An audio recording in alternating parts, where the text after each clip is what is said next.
अवधूत चिंतन श्री गुरुदेव दत्त।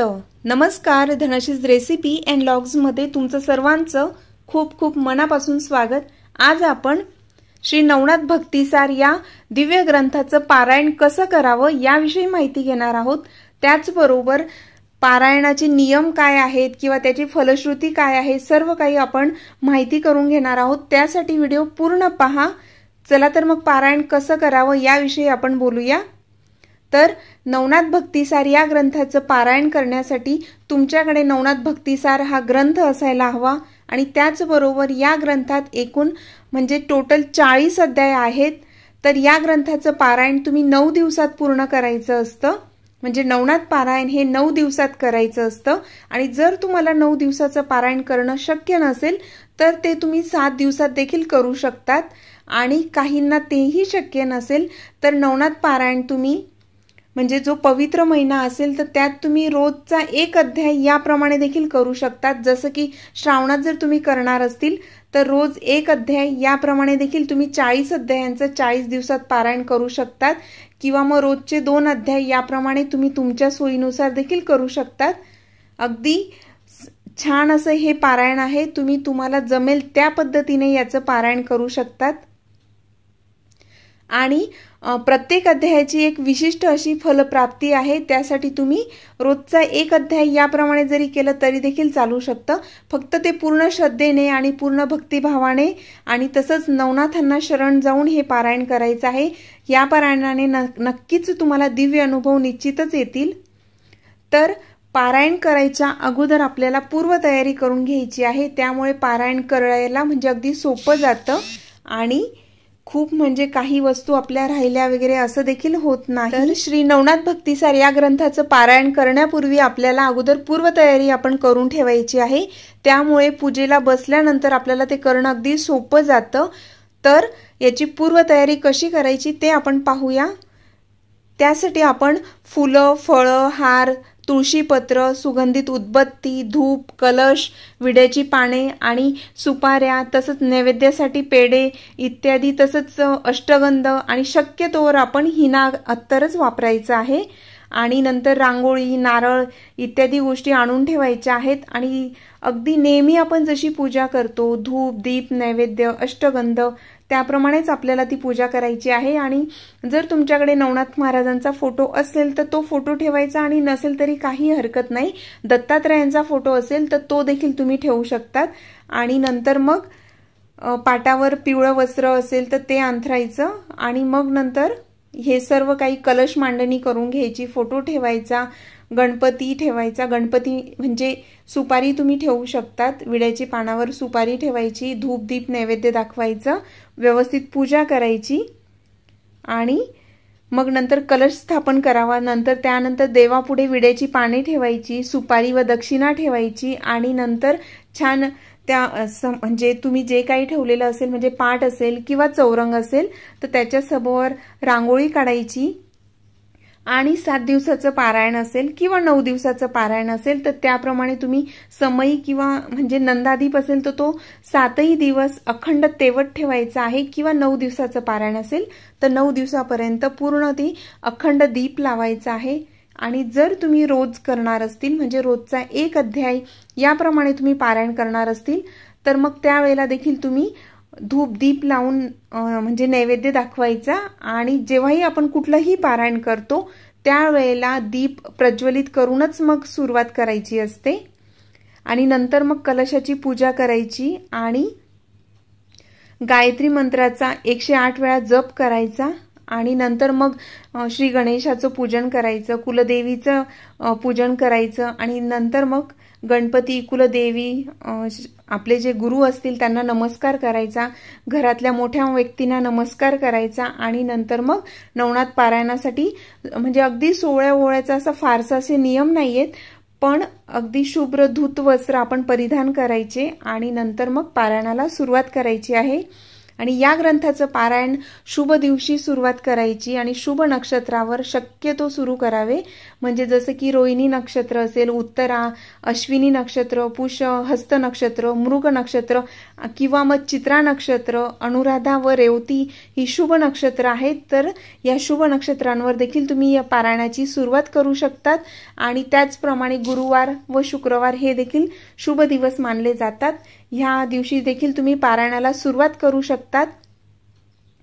पण पारायण करायच्या अगोदर आपल्याला संकल्प करायचा आहे, हे विसरायचं नाही. कारण कुठल्याही पूजा असेल किंवा कुठलंही तुम्ही पारायण करणार असेल, कुठलंही अनुष्ठान करणार असतील तर त्यावेळेला संकल्प करायला विसरायचं नाही. संकल्प हा करायचाच आहे. कारण संकल्प करून जर आपण कुठलंही पारायण केलं तर त्याची फलश्रुती नक्कीच मिळते आणि लवकर त्याची फलश्रुती आपल्याला प्राप्त होते. म्हणून संकल्प केल्याशिवाय कुठलंही पारायण करायचं नाही.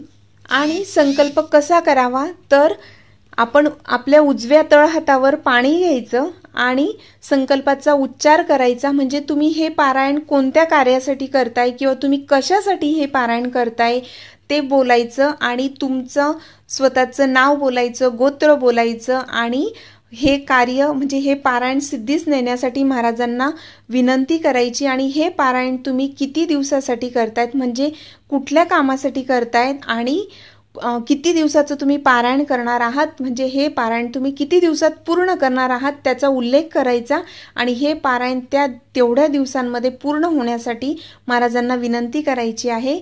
आणि ते पाणी आपण नंतर म्हणजे हातात पाणी घ्यायचं, त्याच्यात अक्षता टाकायच्या, फूल असेल तर फूल घ्यायचं आणि नंतर ज्या कार्यासाठी केलेलं आहे हे पारायण ते बोलायचं, स्वतःचं नाव गोत्र बोलायचं, त्याचा उच्चार करायचा आणि किती दिवसात पूर्ण करणार आहात ते बोलायचं आणि सरळ हाताने पाणी तमानात सोडायचं. अशा अगदी साध्या पद्धतीने जरी तुम्ही संकल्प केला तरीही चालू शकतं, पण संकल्प हा करायचाच आहे.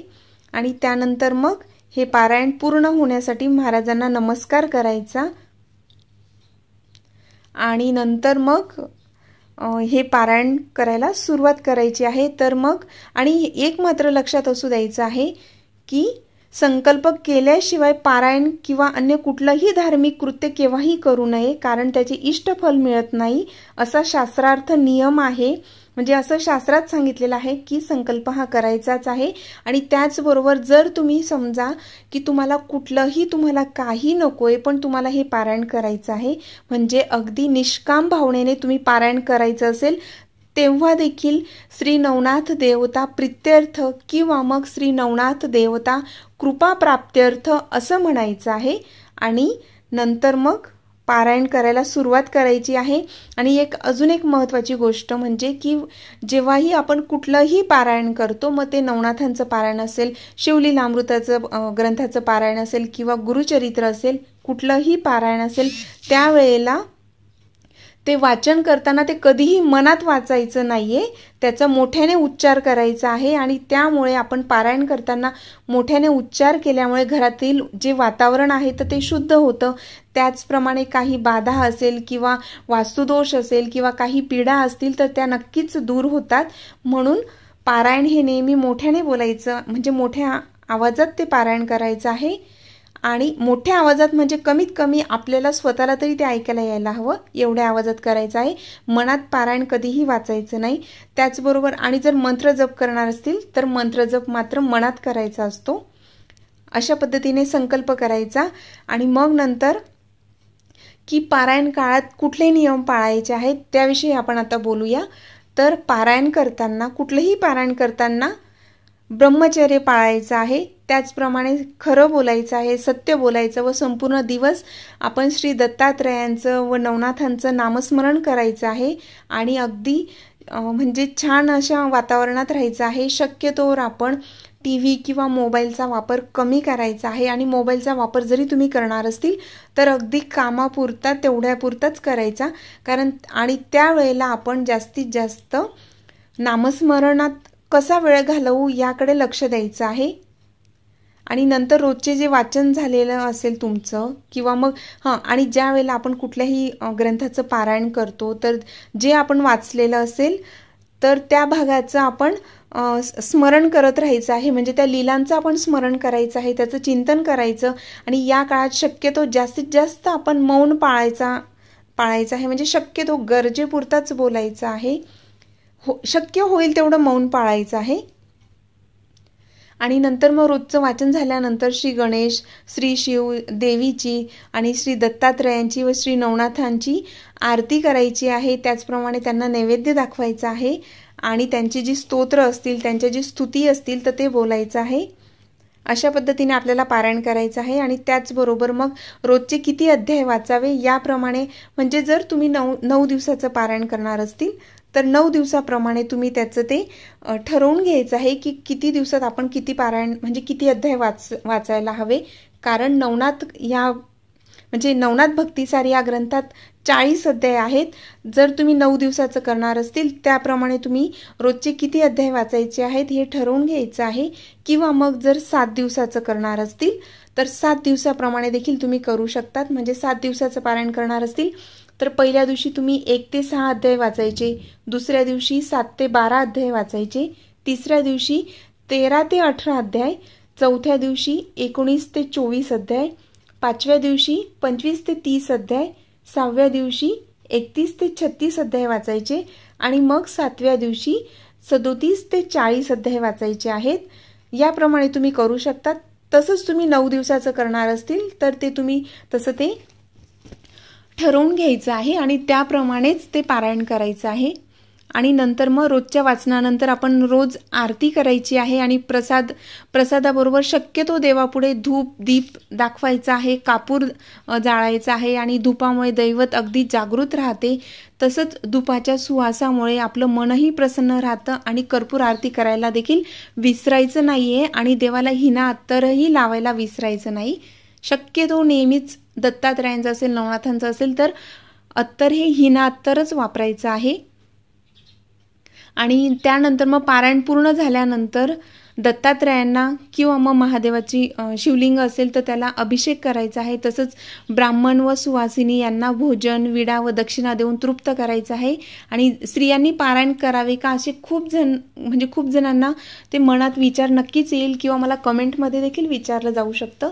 तर ते देखील मी आत्ताच सांगते की नवनाथ पारायण हे स्त्रिया देखील करू शकतात आणि श्री नवनाथ भक्तिसार या ग्रंथाचं पारायण स्त्रियांनी करावे का, तर हो नक्कीच स्त्रिया देखील हे पारायण करू शकतात.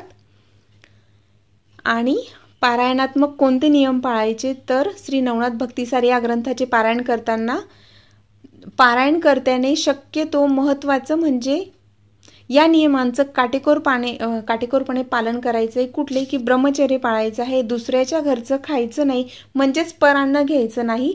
कुठलंही पारायण असेल त्यावेळेला परान्न शक्यतो घ्यायचंच नाही, ते शक्यतो टाळायचं आहे. आणि वाचन हे नेहमी स्नानोत्तरच करायचं आहे. आंघोळ वगैरे झाल्यानंतरच मग आपण शक्यतो तर आपण तसंच करतो.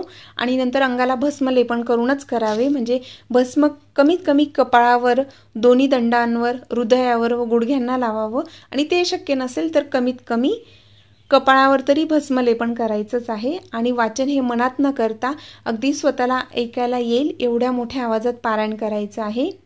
कारण त्या ध्वनिकंपनामुळे निर्माण होणारे जे म्हणजे शुद्ध वातावरण निर्माण होतं, म्हणून ते मनात करायचं नाहीये.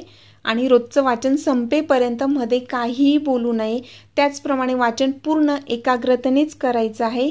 आणि तो कथा प्रसंग असेल तर तो डोळ्यापुढे आणायचा आहे आणि आपण जे वाचतोय आपलं सर्व लक्ष त्या ओळींकडे, त्याच्या अर्थाकडेच असायला हवं.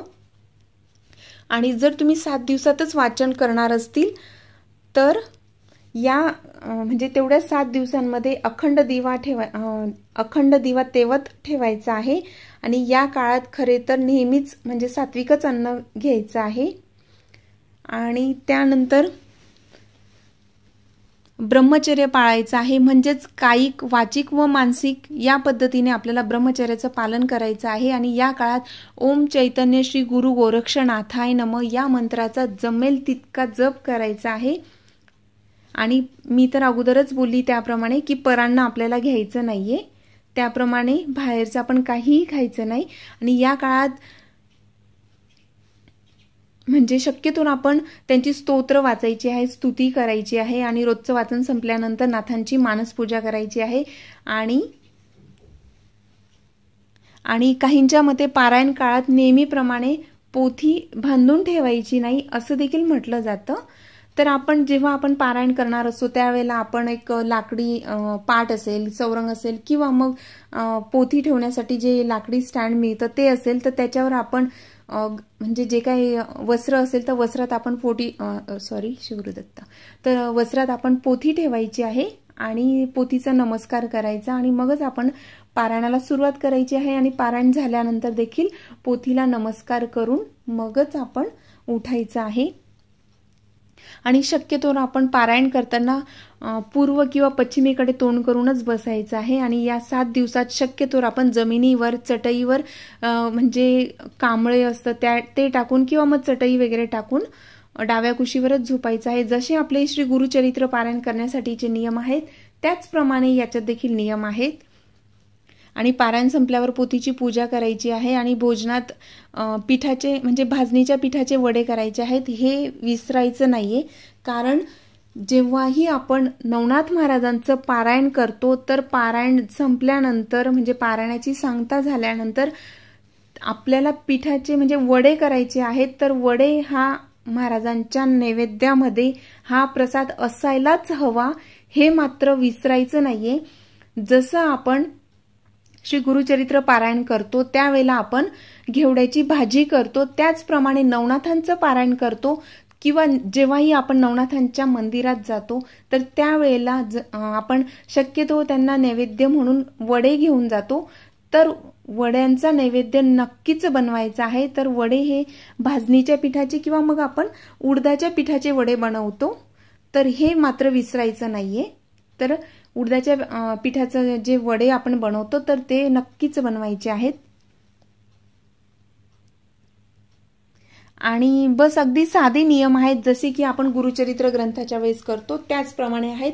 फक्त थोडे काही नियम आहेत तेवढे वेगळे आहेत. जसं की नैवेद्य आपल्याला उडदाच्या वड्यांचा नैवेद्य दाखवायचा असतो, हे मात्र लक्षात असू द्यायचं आहे. आणि अजून एक महत्त्वाची गोष्ट म्हणजे की ती अशी की पारायण केल्यावर काही दिव्य अनुभव येतीलच असे नाही, कारण अनुभव येणे न येणे हे तुमचं मन व शरीर हे किती प्रमाणात शुद्ध झालं आहे व तुम्ही ते किती भक्तिभावाने, किती तळमळीने ते पारायण करताय यावर ते अवलंबून आहे.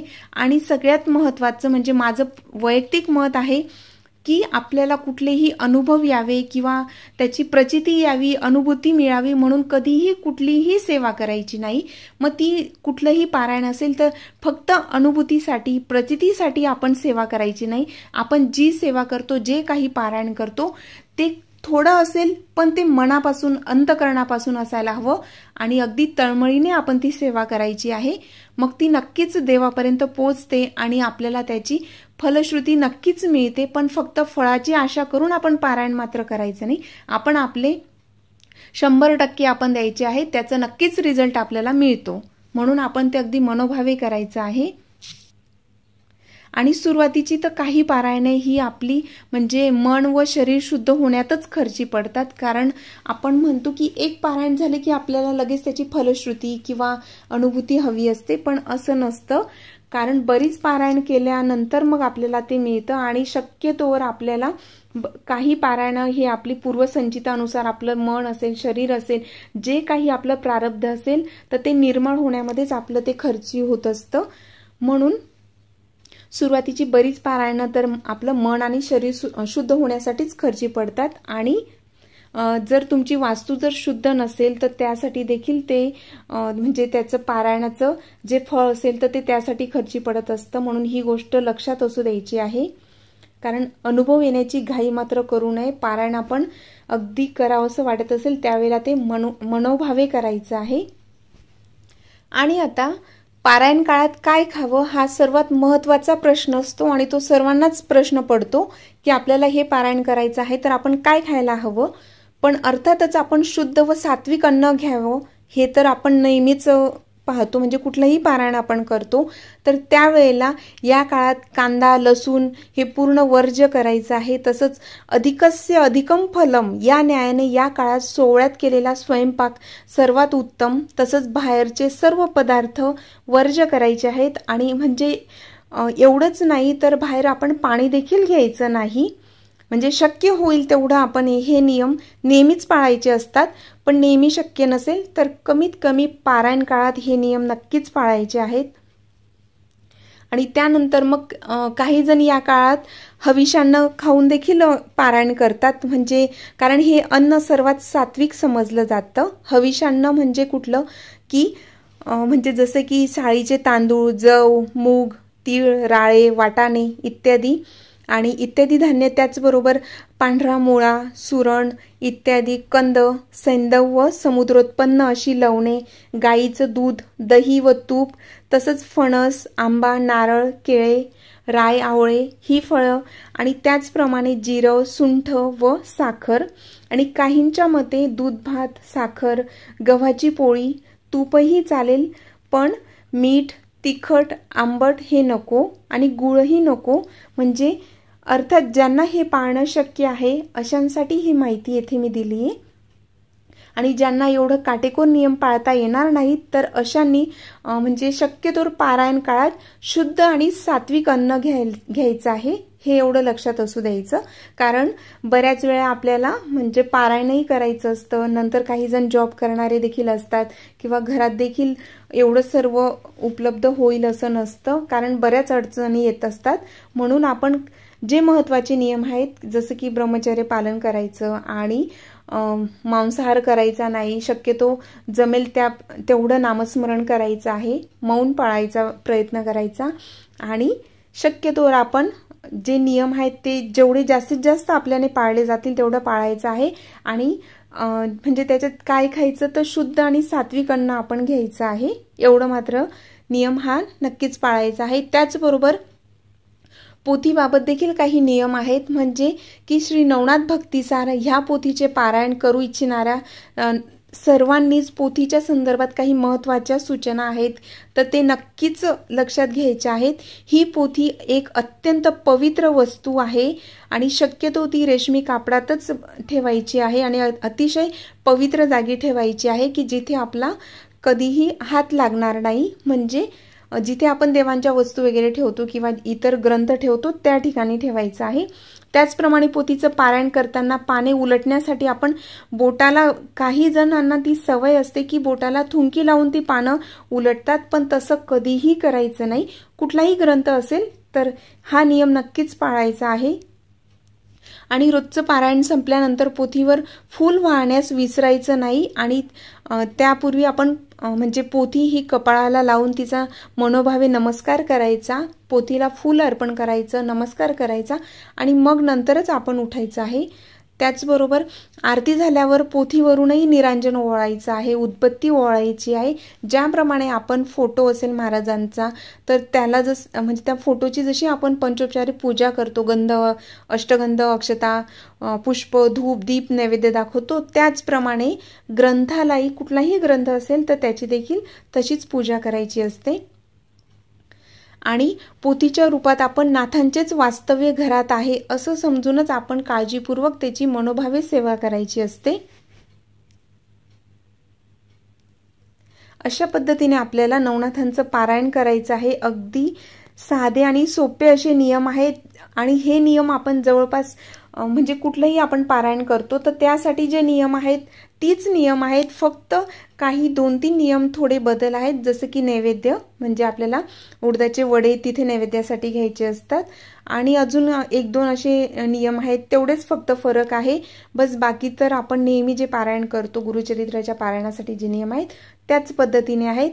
तर अगदी साधे आणि सरळ नियम आहेत, तर याचं तुम्ही नक्कीच पारायण करा आणि अगदी मनोभावे सेवा करा। आणि त्याचबरोबर जेव्हाही तुम्ही ग्रंथ घ्याल तर जर तुमच्याकडे नवनाथांचा ग्रंथ असेल तर त्यात सुरुवातीला पारायणासाठी म्हणजे जे काही नियम आहेत तर ते दिलेले असतात तर ते अगोदर वाचून घ्यायचे, म्हणजे हा व्हिडिओ जरी पाहिला असेल पण तरी सुद्धा पारायण करायच्या अगोदर ग्रंथामध्ये, कुठल्याही ग्रंथामध्ये सुरुवातीलाच आपल्याला त्याचे नियम दिलेले असतात, तर ते नियम वाचायचेच असतात आणि मग नंतर पारायण करायला सुरुवात करायची आहे. अशा पद्धतीने आपण ते पारायण करायचं असतं. त्याचप्रमाणे जर स्त्रिया हे पारायण करणार असतील तर त्यांनी लक्षात असू द्यायचं आहे की आपण केसांचा म्हणजे आंबाडा वगैरे असं बांधून किंवा गाठ वगैरे मारलेली असेल असं शक्यतो ठेवायचं नसतं.